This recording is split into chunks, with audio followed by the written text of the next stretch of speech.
Hey, you've made it to the end of the training. So that is a big overview of the Visual KPI Designer and all the core patterns and concepts. And before we just close everything up here, I want to just talk about a few frequently asked questions about it. Um, and then where you can get a few resources.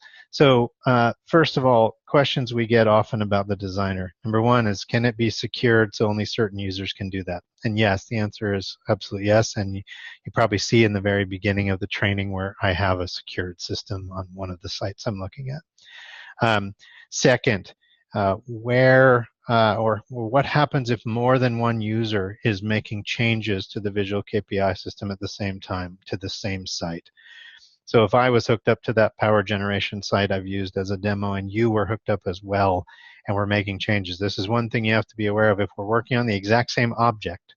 So if I'm working on a KPI and you're working on a KPI, or we're both working on the same set of KPIs, and I make a change and save it, and then you make a different change and save it, the last person's changes are going to win and overwrite the other person's changes. So that's another just thing to be aware of. We don't see that very often, but something to just know.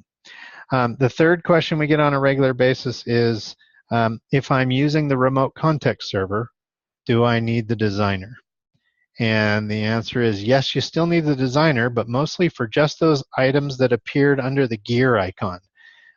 So the site-wide settings still apply. You can also use a remote context server for part of your site and the designer for another part of your site. So you can kind of mix or match, but the entire hierarchy that you're using and definitions that you're using in the remote context server will all be automated from that foreign source. Which leads to the next question we hear, which is what happens if I'm using the remote context server, which is connected to a foreign system to get all of its metadata. If I open all those objects in the designer, first of all, can I open them? And the answer is yes, because all that information will appear in our database. So you can open them, and you can even change them. You can edit them and save them. And the save will take hold, but only until the remote context server runs again. So if you were to change the limit on a KPI that was coming from a foreign system, where the definition of that KPI came from a foreign system, then save it. You'd see that in the user experience until the next time the remote context server run, and then it would get its answer from the remote data source and overwrite that. So there's no real use or need to edit a system that was done, unless you've run the remote context server just in a one-time mode to get all that information and then not keep reading it. So there's quite a few more questions that we get about the designer, but those are the key basics.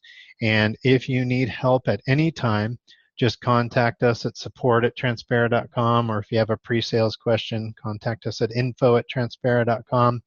Either one will work for any question.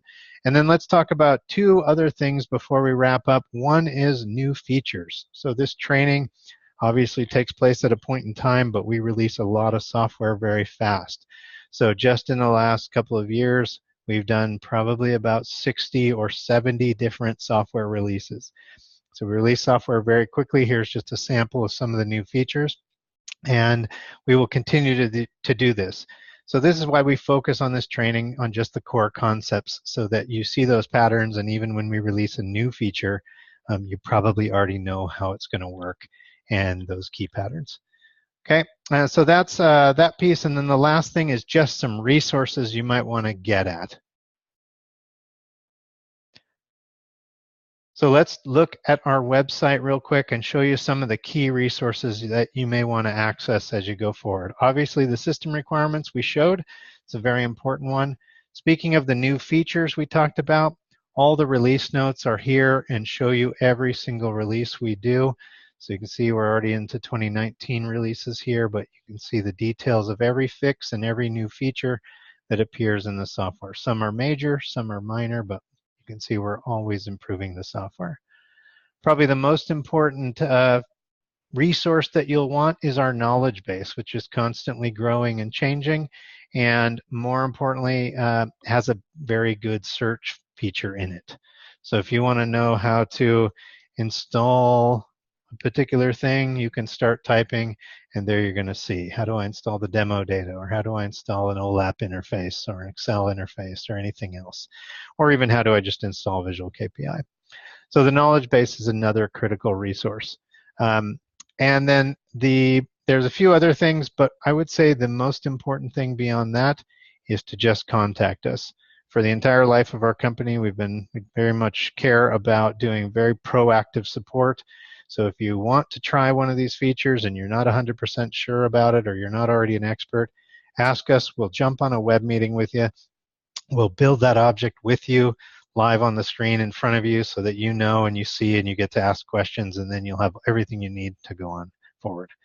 Now, lastly, I'll just put a few links below this video to all of these pieces of information and where to go to get help, and hopefully you enjoyed the course, and we'll see you on all the other courses. Thanks again for your time.